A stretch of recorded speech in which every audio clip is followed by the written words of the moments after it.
নমস্কার বন্ধুরা, মনীষা রান্নাঘরে সবাইকে স্বাগত। প্রতিদিনের মতো চলে এলাম আবারও একটা রেসিপি নিয়ে। আশা করি আপনাদের বেশ ভালো লাগবে। তো আজকে আমি বানাচ্ছি ফুলকপি আলুর একটা রেসিপি। এই রেসিপিটাই কিন্তু রুটি, লুচি, পরোটা, এমনকি ফ্রাইড রাইসের সঙ্গেও দারুণ লাগে। আর দুপুরে গরম ভাতের সঙ্গে তো অসাধারণ। তাহলে চলুন বন্ধুরা রেসিপিটি শুরু করি আর দেখে নেওয়া যাক এই রেসিপির জন্য আমার কী কী উপকরণ লাগে। তো প্রথমে দেখুন মূল উপকরণ যেটা হচ্ছে ফুলকপি। তো এখানে দুটো ফুলকপি নিয়েছি, আর আমি কিন্তু এখান থেকে একটা ফুলকপি আমি ডাঁটিটা বাদ দিয়ে কেটে নিয়েছি। তো এখন এই ফুলকপি থেকে ফুলকপির ফুলগুলো আমি কেটে নেব। ফুলকপি তো অনেক রকমভাবে রান্না করে খেয়েছেন, তবে আমি আজকে যেই পদ্ধতিতে ফুলকপিটা রান্না করছি একবার হলেও এইভাবে রান্না করুন, দেখবেন ভীষণ ভালো লাগবে ভাত, রুটি, লুচি, পরোটা সবটার সঙ্গে। তো দেখুন এখন এই ফুলকপির ফুলগুলো থেকে এই যে ডাঁটির মধ্যে যে আঁশের মতো একটা অংশ থাকে সেটা কিন্তু আমি ছুরি দিয়ে কেটে বাদ দিয়ে দিচ্ছি। তাহলে কিন্তু এটা তাড়াতাড়ি সেদ্ধ হয়ে যায় আর খেতেও বেশ নরম লাগে। তো বন্ধুরা, ফুলকপির এই রেসিপিটা যে একবার খাবে সে কিন্তু বারবার খেতে চাইবে। ফুলকপির এই রেসিপিটা কিন্তু এতটাই টেস্টি লাগে যে একবার খাওয়ার পরে ফুলকপির এই রেসিপিটাই কিন্তু বারবার খেতে চাইবেন। তো বন্ধুরা, মোটামুটি এখানে ফুলকপি কেটে নিয়েছি, আর ফুলকপির যে ডাঁটিটা আছে সেটাও আমি বাদ দেব না, এটাও আমি বেশ ভালোভাবে কেটে কুচি কুচি করে কেটে নিচ্ছি। এটাও আমি কিভাবে রান্নাতে লাগাবো অবশ্যই আপনার প্রথম থেকে শেষ পর্যন্ত দেখতে থাকুন, তাহলে বুঝতে পারবেন। তো এখানে ফুলকপি কেটে নেওয়ার পরে দেখুন ডাঁটিটাও কেটে নিলাম, আর এখন ফুলকপি ধুয়ে পরিষ্কার করে নিয়ে আমি জলের মধ্যে ভিজিয়ে রেখেছি। আর এখন অল্প পরিমাণে দিয়ে দিলাম লবণ, আর দিয়ে দিচ্ছি খুবই অল্প পরিমাণে হলুদের গুঁড়ো। এখন লবণ আর হলুদ গুঁড়োটা বেশ ভালোভাবে মিশিয়ে নিচ্ছি। এইভাবে আমি কিন্তু লবণ আর হলুদ জলে ডুবিয়ে রাখবো অন্তত 5 মিনিট, তাতে করে কিন্তু যদি পোকা থাকে বেরিয়ে যাবে। তো আপনারা অল্প জলে ভাপিয়েও নিতে পারেন। তো এখন আমি একটা মশলা করে নেব। তার জন্য মিক্সিং জারে দিয়ে দিচ্ছি 3-4টের মতো কাঁচা লঙ্কা, আর দিয়ে দিচ্ছি 1 ইঞ্চি পরিমাণে আদা কুচি। এবার এখানে কিছুটা পরিমাণে দিয়ে দিচ্ছি চীনাবাদাম। তো বন্ধুরা, আপনারা চাইলে এখানে কাজু বাদামও দিতে পারেন। এবার দেখুন ফুলকপির যে ডাঁটিটা ছিল সেটা আমি দিয়ে দিচ্ছি এই মিক্সিং জারের মধ্যে। তো এটা আপনারা ফেলে দেন অনেকে, আমি কিন্তু ফেলি না। তো যাই হোক, এখন অল্প পরিমাণে জল দিয়ে দিলাম। এবার জল দিয়ে এখানে দিয়ে দিচ্ছি দেখুন সাদা তিল। 1 চামচ পরিমাণে আমি সাদা তিল দিচ্ছি। আপনারা তিল আর বাদাম দিয়ে একবার হলেও ফুলকপির এই রেসিপিটা বানাবেন, দেখবেন মুখের স্বাদ লেগে থাকবে সারা জীবনের মতো। তো বন্ধুরা, এর একটা মিহি পেস্ট করে নেব। মোটামুটি এখানে মশলাটা আমার রেডি হয়ে গেল। তো এর কিন্তু মিহি পেস্ট করে নিয়েছি। এবার এখানে যে আমি ফুলকপিটা ভিজিয়ে রেখেছিলাম জলটা কিন্তু ছেঁকে নিয়েছি। এবার রান্নার জন্য আগের থেকে গ্যাসে কড়াই বসিয়ে কড়াইয়ে দিয়ে দিলাম সর্ষের তেল, আর তেলটাকে বেশ ভালোভাবে গরম করে নেব। বন্ধুরা, তেল গরম করে এখন আমি ফুলকপিগুলো দিয়ে দিচ্ছি। পুরো রান্নাটাই কিন্তু আমি সর্ষের তেলেই করব। বন্ধুরা, আপনারা চাইলে সাদা তেলেও রান্না করতেও পারেন। এবার আমি ফুলকপিটাকে এইভাবে হাই ফ্লেমে রেখে নাড়াচাড়া করে নিচ্ছি 1 মিনিটের মতো। এতে করে কিন্তু ফুলকপির মধ্যে এক্সট্রা যে জল থাকে সেটা কিন্তু শুকিয়ে যাবে, আর ফুলকপিটাও বেশ ভালোভাবেই ভাজা হবে। আর এখন আমি অল্প পরিমাণে লবণ দিয়ে দিলাম। বন্ধুরা, লবণ দিয়ে একটু ভেজে নিলে ফুলকপির এই রেসিপিটা কিন্তু বেশ ভালো লাগে। তো দেখুন লবণটা দিয়ে আবারও বেশ ভালোভাবে নাড়াচাড়া করে নিচ্ছি।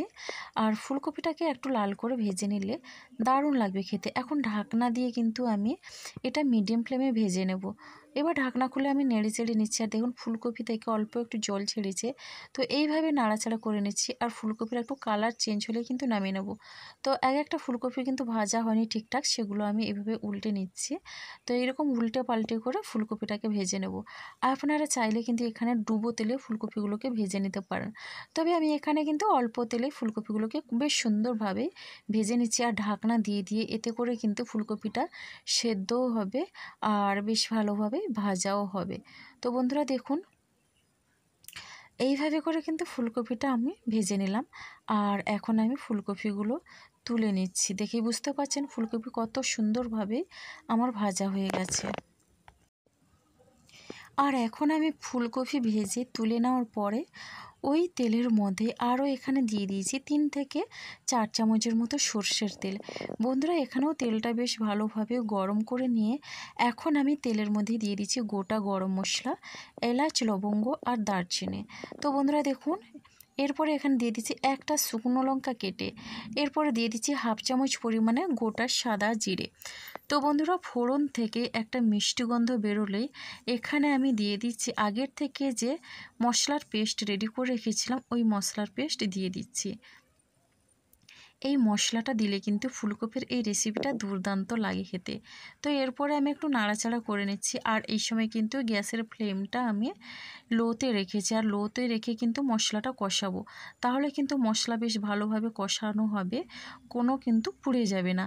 তো দেখুন বন্ধুরা এইভাবে কষিয়ে নিচ্ছি, আর মশলা থেকে কিন্তু তেল ছাড়তে শুরু করেছে। এমনিতেই আমি তিল আর বাদাম দিয়েছি, তার জন্য কিন্তু তেলটা বেশি ছাড়বে। তো বন্ধুরা দেখুন এখানে কিন্তু বাদাম আর তিল দেওয়ার পরে তেলটা বেশ ভালোভাবে ছেড়েছে। আর এখন আমি দিয়ে দিচ্ছি হলুদের গুঁড়ো, আর দিয়ে দিচ্ছে ঝালের জন্য ঝাল লঙ্কার গুঁড়ো। আপনারা চাইলে এখানে কাশ্মীরি লাল লঙ্কার গুঁড়োও দিতে পারেন। তো এরপরে এখানে দিয়ে দিচ্ছি ভাজা মশলা। তো এই ভাজা মশলার মধ্যে কিন্তু জিরে ধনে আর মৌরি ভেজে গুঁড়ো করে রেখেছিলাম, তো সেটাই দিয়েছি। তো এখন আমি দিয়ে দিয়েছি কাসুরি মেথি। তো বন্ধুরা কাসুরি মেথি দিলে কিন্তু দুর্দান্ত স্বাদের হয়, একেবারে কিন্তু রেস্টুরেন্টের মতো এই ফুলকপি রেসিপিটা লাগে। তো যাই হোক বন্ধুরা দেখুন আমি কিন্তু এই মশলাগুলো দিয়ে আবারও কষাতে শুরু করেছি, আর দেখে বুঝতে পারছেন মশলাগুলো কিন্তু বেশ ভালোভাবেই কষানো হয়েছে। মশলা যত ভালোভাবে কষানো হবে রেসিপিটা কিন্তু খেতে বেশ ভালো লাগবে। তো বন্ধুরা এখানে আমি মিক্সিং জারটা ধুয়ে অল্প পরিমাণে জল দিয়ে দিলাম। এবার জলটা দিয়েও একই রকমভাবে মশলাটা কষাতে থাকবো। তো বন্ধুরা দেখুন এই মশলাগুলো কিন্তু অসাধারণ স্বাদ বাড়ায় ফুলকপির এই রেসিপিটা। যে কোনো নিরামিষ দিনেও আপনারা ফুলকপি এইভাবে রান্না করতে পারেন, দেখবেন সবাই কিন্তু একবার খাওয়ার পরে বারবার এটাই খেতে চাইবে। তো এইভাবে আমি কষিয়ে নেওয়ার পরে দেখুন তেল ছেড়েছে, তো ভীষণই লোভনীয় হয় এই ফুলকপির রেসিপিটা। তো যাই হোক আবারও আমি তেলটা ছাড়ার পরে এইভাবে নাড়াচাড়া করে নিচ্ছি। আর আমি আগের থেকে এখানে দেখুন টমেটো পিউরি করে রেখেছি, তো ওই টমেটো পিউরি দিয়ে দিলাম। এখানে কিন্তু মিডিয়াম সাইজের দুটো টমেটো আমি পিউরি করে নিয়েছি, তো আমি দিয়ে দিলাম। আপনারা চাইলে টমেটো কুচি করেও দিতে পারেন, তবে একটু গ্রেভি হবে তার জন্য আমি এখানে টমেটো পিউরি করে দিলাম। তো দেখুন এখন আমি টমেটো পিউরি দিয়ে বেশ ভালোভাবে নেড়েচেড়ে কিন্তু মশলাটাকে কষাতে থাকবো, তাহলে কিন্তু টমেটোর মধ্যে যে কাঁচা গন্ধটা থাকে সেটাও কিন্তু খুব সহজেই চলে যাবে। তো বন্ধুরা দেখুন এখন টমেটো পিউরি দিয়ে কষানোর পরে এখানে দিয়ে দিচ্ছি খুবই সামান্য পরিমাণে চিনি। চিনিটা দিলে কিন্তু কালারটা বেশ ভালো আসে, আর এদিকে ফুলকপির এই রেসিপিটার স্বাদ কিন্তু দ্বিগুণ বেড়ে যায়। তো বন্ধুরা চিনিটা দিয়েও একই রকমভাবে নাড়াচাড়া করে নিয়ে বেশ ভালোভাবে মিশিয়ে নিয়েছি। আর দেখে বুঝতে পারছেন মশলাটা কষে গেছে অনেকটা, আর কষানোর পরে কিন্তু মশলাটার পরিমাণটা অনেকটা কমে গেছে। তো এরপরে আমি ফুলকপিটা দিয়ে দিচ্ছি, ভেজে রাখা ফুলকপি দিয়ে দিলাম। আর ফুলকপিটা দিয়েও একই রকমভাবে এইভাবে নাড়াতে থাকবো। এই সময় কিন্তু আমি গ্যাসের ফ্লেমটা একেবারে লোতে রেখেছি। তো বন্ধুরা লোতে রেখে ফুলকপিটাকে আমি কষাবো। আর এদিকে দেখুন আমি একটা বড় সাইজের আলু আমি সেদ্ধ করে নিয়েছি, আর এখন আমি আলুটাকে হাত দিয়ে এইভাবে ভেঙে দিলাম। আপনারা চাইলে কিন্তু কাঁচা আলু দিয়েও রান্না করতে পারেন, তবে আমার এই রেসিপিটা বেশ ভালো লাগে, তার জন্য এইভাবে করে আমি রান্নাটা করছি। তো আপনারাও একবার রান্না করে দেখুন, ভীষণই তৃপ্তি পাবেন। আর এখন আমি বেশ ভালোভাবে আলুটা দিয়ে নাড়াচাড়া করে নিয়ে এখন দিয়ে দিচ্ছি স্বাদ অনুসারে লবণ।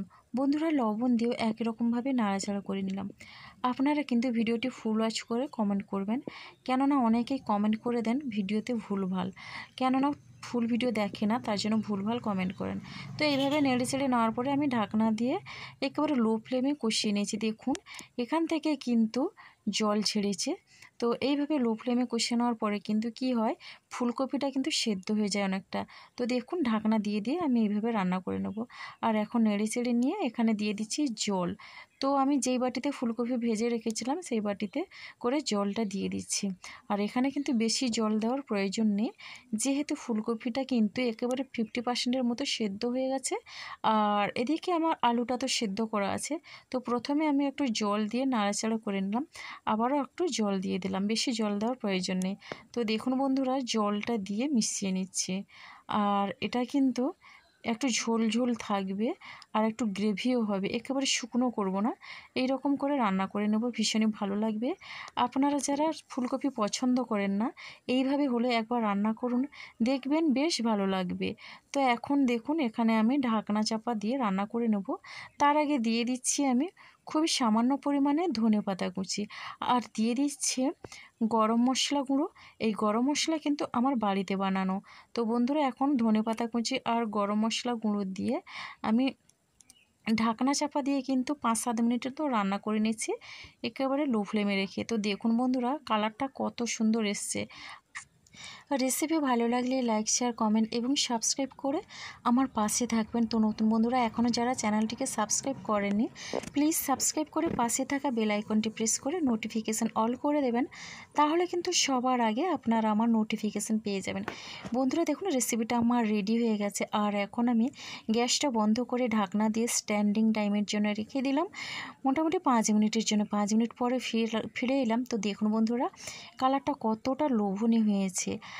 আর এই রেসিপিটা একবার হলেও ট্রাই করুন, আর কেমন লাগলো কমেন্ট করতে ভুলবেন না। আপনাদের একটা মিষ্টি কমেন্ট কিন্তু আমাকে অনেকটা উৎসাহ দেয় নতুন নতুন রেসিপি বানানোর জন্যে।